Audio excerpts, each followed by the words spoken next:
ஆதிசேஷா,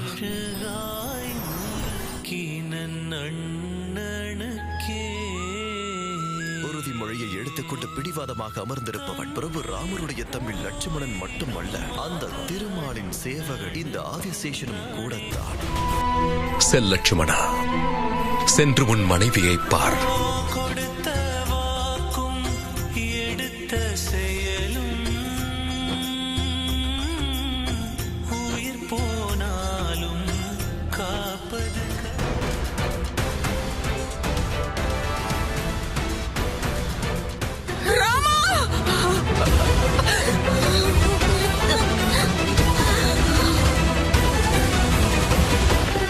ராமாயணம் இன்று மாலை 6:30 மணிக்கு உங்கள் சன் டிவியில்.